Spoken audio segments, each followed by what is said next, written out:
I'm Melinda Nusafora and welcome to Just2Degrees. An unlikely player has been added to an already long list of man-made elements that are fueling the Earth's climate crisis: cryptocurrency. Bitcoin uses more electricity and generates more e-waste than many mid-sized countries.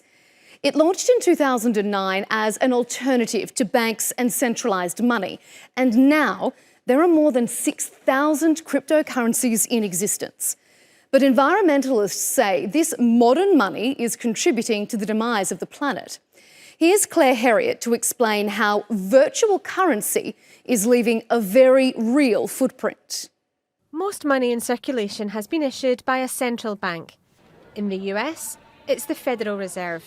In the Eurozone, it's the European Central Bank. Bitcoin and other cryptocurrencies cut out these institutions. Instead, Bitcoin's value comes from what's called the blockchain.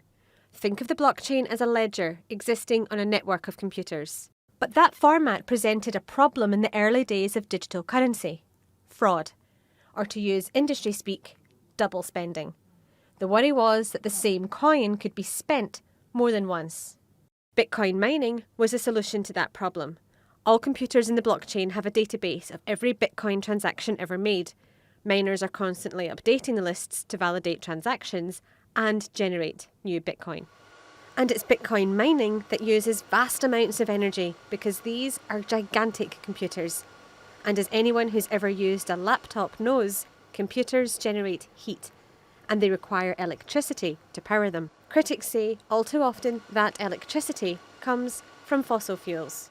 On both sides, usage and creation, Bitcoin and other cryptocurrencies, not all of them, have a very high energy impact. And of course, in many countries, it is still the case that the cheapest form of energy is carbon-based energy, coal, oil, etc. So all of these together create a bit of a perfect storm for this very dirty currency, which means that it's a not insignificant contributor to the global climate concerns. Critics frequently point out Bitcoin consumes more energy than countries such as Argentina, the Netherlands and Sweden. But there are greener cryptos out there, as well as greener ways to mine Bitcoin. This state-run plant in El Salvador is harnessing geothermal power from a volcano. The more you mine, the more difficult it becomes to mine Bitcoin. So which means whatever energy you are using now to mine Bitcoin, you will have to invest more energy to mine the same Bitcoin tomorrow. And so miners have been chasing more economical and sustainable sources of energy, especially when you consider that a majority of the cost of mining Bitcoin is the electricity cost. Until cryptocurrencies shift on a large scale to using renewables in the mining process, they'll continue to face the same accusation from environmentalists: a 21st century technology powered by 19th century energy sources. Claire Herriot, TRT World. Well, let's bring in Johannes Sedlmeir now. He's a researcher on the applications of blockchain technology, and he joins us from Germany. Johannes, thank you so much for your time. Tell me, first of all cryptocurrencies created equally? Are some greener than others? Yes, so that's a very popular misconception that all blockchains and all cryptocurrencies are energy intensive, but that's not the case. So there are very different characteristics in terms of energy consumption. Bitcoin is probably the most popular blockchain application, and it's indeed very energy intensive. So Bitcoin consumes as much energy as some medium-sized states in Europe, for example. But there are other cryptocurrencies that are not at all energy intensive because they make use of an entirely different concept to find agreement.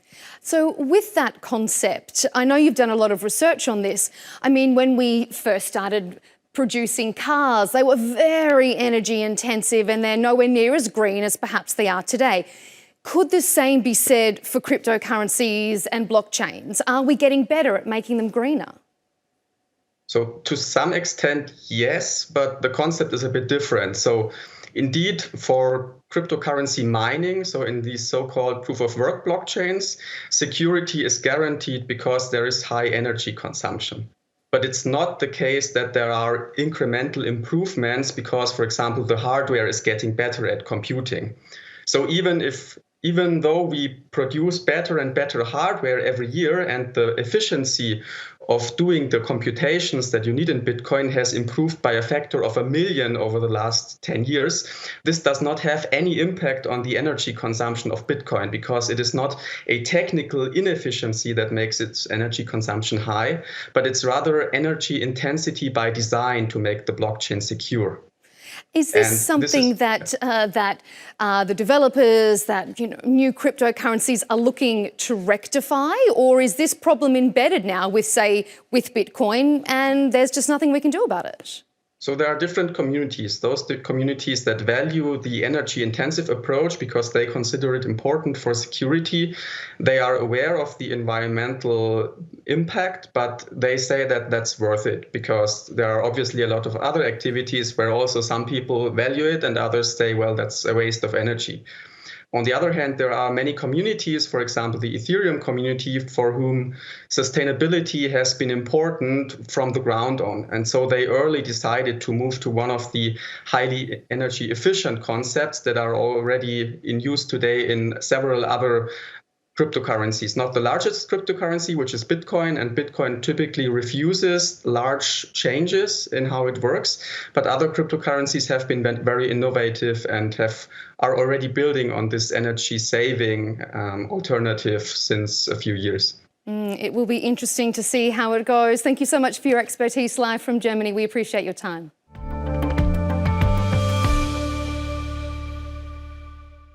In the next few years, millions more people in some of the world's largest cities are likely to find themselves in the path of calamitous tropical storms. One peer-reviewed study has found hurricanes, cyclones and typhoons will likely occur over a wider geographical area than at any time in the past 3 million years. But before we explain why, we first need to understand how tropical storms are formed. So let's take a look. Hurricanes, cyclones and typhoons are all the same type of weather system. The difference is where they occur. Hurricanes form over the North Atlantic Ocean and the Northeast Pacific. Cyclones are born in the South Pacific and Indian Oceans, while typhoons develop in the Northwest Pacific Ocean. All this storm activity generally occurs in tropical regions on either side of the equator, where the water temperature is at least 26.5 degrees Celsius. Now, that warm water evaporates and it creates this warm, moist air, and that acts as a kind of fuel for the storms. Then spiralling and converging winds gather up storm clouds, and they come together to form a tropical depression. As the storms move over the warm tropical waters, they keep sucking up more of that fuel, that warm, moist air, and they grow in intensity. But as a result of climate change, water temperatures are starting to rise in the middle latitudes. That means in years to come, the conditions that breed tropical storms will be present over a broader geographical area and directly impact more populated regions around the globe. One area of the world prone to these destructive weather systems is Cuba. The island nation has borne the brunt of more than 50 Atlantic hurricanes in recent history. Havana-based Ed Augustine tells us how Cubans living in their path prepare themselves to face these destructive storms. We're moving because the building is falling. You need to move now because the storm is coming. Things are grim. We've got to get a move on. Between June and November, it's hurricane season in Cuba. And with climate breakdown accelerating, they are hitting the island more frequently, leaving greater levels of destruction in their wake. With the large number of deteriorating buildings in Cuba, hurricanes here can be fatal. Good thing then that the government has a system in place to help keep people safe. Cuba's hurricane response is second to none. I mean, there's just no comparison with any other country's hurricane responses. Certainly, if you look at Cuba's neighbors, whether it's Haiti, DR or even Puerto Rico. I mean, we saw with Hurricane Maria just a few years ago what a disaster that was. Nothing like that has ever happened in Cuba. There was a hurricane that hit in 2004, I believe, Hurricane Jean. It actually hit Cuba harder than it hit Haiti. And according to the Cuban government, there were no deaths from Hurricane Jean. In Haiti, there may have been 3,000. This is due in large part to Cuba's emergency response system. When a hurricane is spotted, well before it makes landfall, all television channels broadcast information about the hurricane's path, calmly, without being sensationalistic. Objects that could cause harm are removed or secured. And those living in rickety structures are evacuated to safer places. People in Cuba are often forced to leave their homes in the event of a hurricane, but there are also incentives to do so. Buses are provided to ferry people to shelters where they receive food and accommodation. And the state even provides food and shelter for pets, so people don't stay behind in danger to tend to their animals. In 2017, the day before Hurricane Irma smashed into the island, Dunieski Mendez was dispatched to Palma City, a coastal village in central Cuba, to help coordinate evacuations. There was a high degree of preparation. The civil defense system was there, as well as members of the Communist Party and the local delegate. Everybody was alerting the villagers that they had to evacuate. And there were school buses to transport people. The Category 5 hurricane made a direct hit on Palma City village, laying waste to hundreds of houses. But in this village, nobody died. Shortly afterwards, the state dispatched brigades of builders to build people new homes. Just as in the rest of the country, the kids in Palma City are taught what to do during hurricanes. There's a class called Civic Education in which we teach children about the civil defense system, the evacuation process, and the alert and alarm stages of hurricane preparation. Those short on resources, when it comes to disaster relief, Cuba holds its own. And if you contrast Cuba and US data over the last 20 years, it turns out that people living on this island are 10 times less likely to die during a hurricane than their northerly neighbours. Ed Augustin, TRT World, Havana.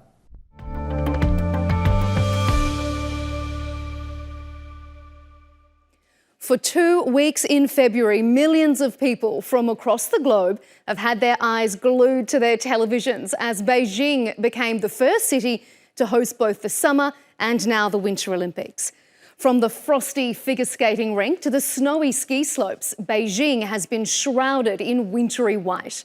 But just how green is their Olympic dream? Liz Maddock takes a look. Pulling together one of the world's premier sporting events is no cheap feat. China says the Beijing Winter Olympics price tag is almost $4 billion. But what about the environmental cost? The Winter Olympics is actually a driving force for improving the local environment. China, the world's biggest polluter, has prided itself on its carbon-conscious approach to these games. There's no flaming Olympic cauldron this year. Instead, a microflame, symbolising China's environmentally friendly innovations. All the game's venues are powered using wind farm-generated electricity.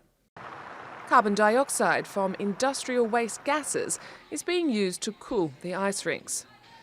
And Olympic transport is on-board hydrogen-fueled buses. Our greenhouse gas emission baseline was calculated at 1.306 million tons of CO2. The calculation is the maximum possible emission, but we think the actual figure won't be more than 1.306 million tons. So I am still quite confident to say that this can be a carbon-negative Olympics. But then there's the issue of snow, or lack thereof. This winter wonderland is coated in 100% artificial snow. Beijing is the worst of all candidates because it requires so much more water, and it's been destroying nature reserves just to create the alpine ski runs in order for them to be near to Beijing. It's very political. It all has to do with prestige. These slopes are actually arid mountains in a region that's currently in extreme drought. The International Olympic Committee estimates 200 million litres of water has been used to produce the man-made snow. That's 1 day's drinking water for nearly 100 million people. Our artificial snowmaking mechanism is in line with sustainability requirements. We use water from surface runoff, rainfall, to create the snow. And the machines to make the snow are using the most advanced systems. A full sustainability report is expected after the Games wrap up. But that's cold comfort to a warming world. Liz Maddock, TRT World.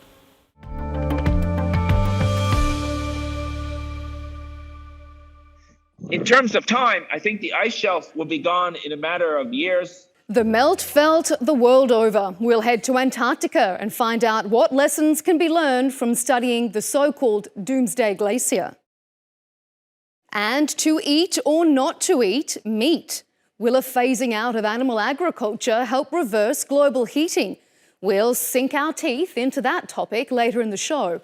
But first, Zeynep Gökçe tells us why scientists think they've found a way to stop cows from, well, to put it simply, farting. Can seaweed be the solution for gassy cows? Because livestock are responsible for 5% of global greenhouse gas emissions, some farmers think feeding them marine algae could make them burp less. Australian researchers say it could reduce livestock-caused methane emissions by between 32 and 98%. Seaweed is currently a hot topic for scientists, who are already looking at it as an alternative to plastic and studying its medicinal properties. In Antarctica, scientists are stalking penguins. Well, they're actually doing research on climate change by monitoring penguin populations.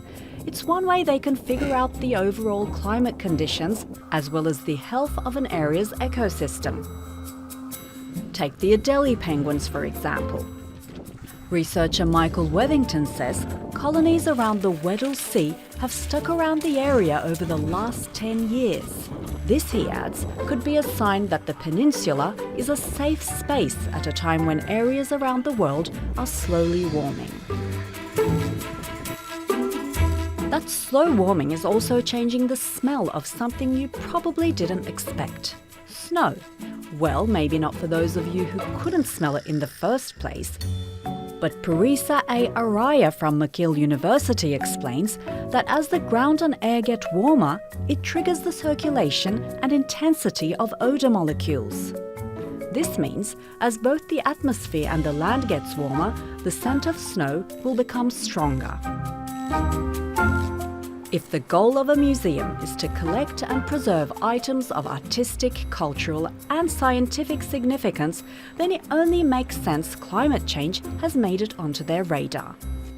In keeping with that idea, Canada's Royal Ontario Museum has appointed a climate curator, which is a first in the world.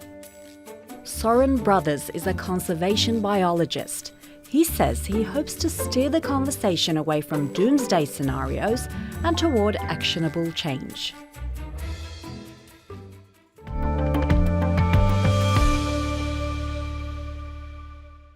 As a society, we're hearing more and more about the environmental benefits of switching to a plant-based diet.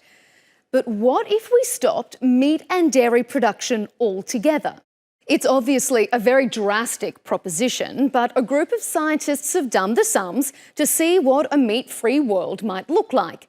Their research found that phasing out all animal agriculture by the end of this century would provide half the emissions reductions necessary to limit warming to just 2 degrees. The study argued that reducing transport and energy production emissions simply isn't enough, and that ending agriculture with animals should be seriously considered. But when so many global economies rely on animal agriculture, how would that transition work? Joining us for more is Professor Maggie Gill. She's an emeritus professor in the School of Biology at the University of Aberdeen and is the current chair of the Scottish Science Advisory Council. Professor, thank you so much for your time. Obviously, we can't just click our fingers and wipe out the whole animal agriculture industry. So can even small individual changes make any real difference? Yes, absolutely. Every small change, when you multiply it up by thousands, millions of people, is going to have a much bigger impact. So the first thing that I would advise people to do is really be careful about avoiding waste of livestock products. I understand that a lot of milk, because it has a short shelf life, is often poured down the drain. And that's just a waste of carbon. The carbon cost of actually producing that milk, and then it's not drunk. So first, can we please avoid waste?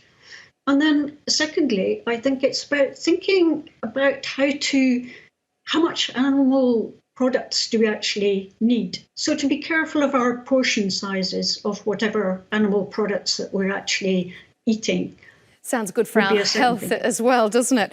Now, a lot of science, much like the study we've just mentioned about the environmental benefits of a plant-based diet, are either sponsored by or the scientists are linked to companies included in that industry, in this plant-based sort of revolution, so to speak. So do we need to take this science with a grain of salt?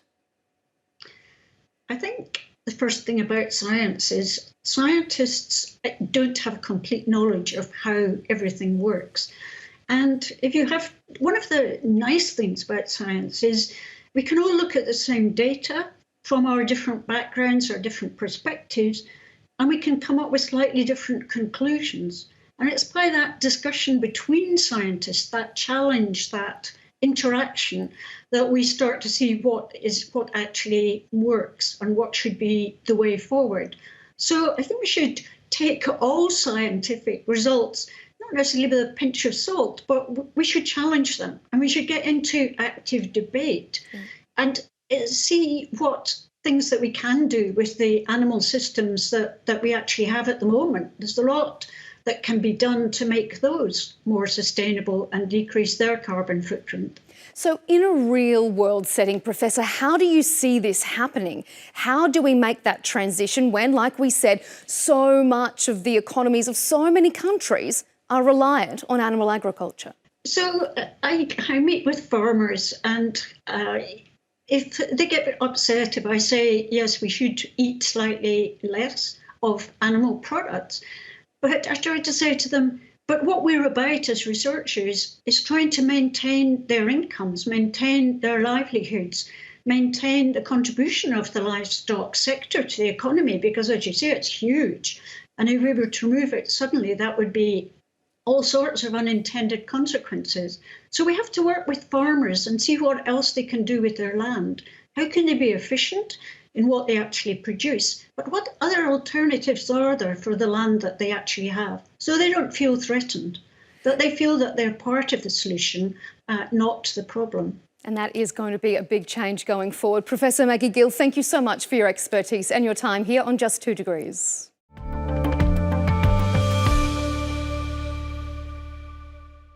For decades, the world's glaciers have been melting at the fastest rate in recorded history. The phenomenon is driving a rise in global sea levels and increasing the frequency of disastrous weather systems.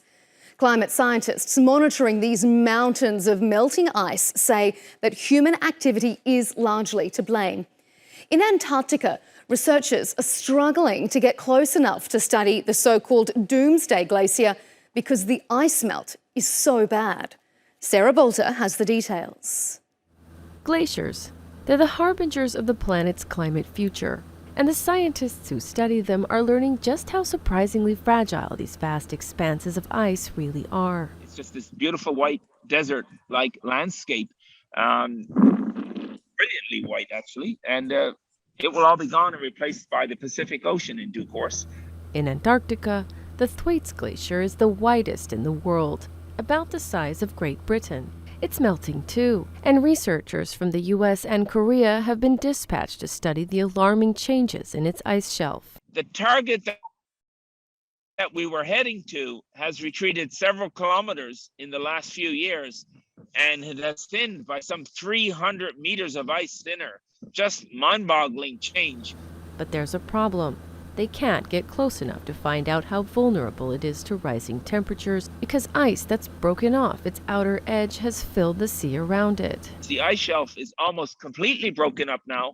And if you look at a satellite image, it's just a mess of icebergs, all of which conspire to stop us from getting there.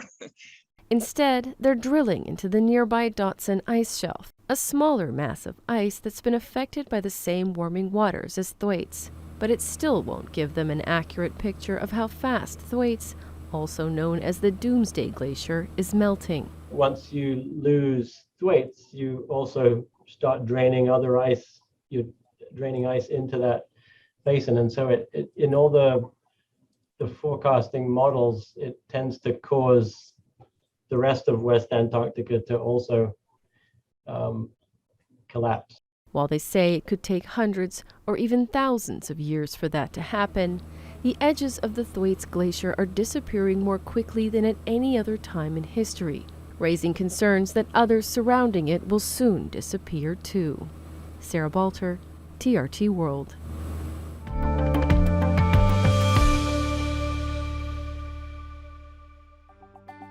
That's all we have time for on this episode of Just 2 Degrees. I'm Melinda Nusifora. Thanks for watching.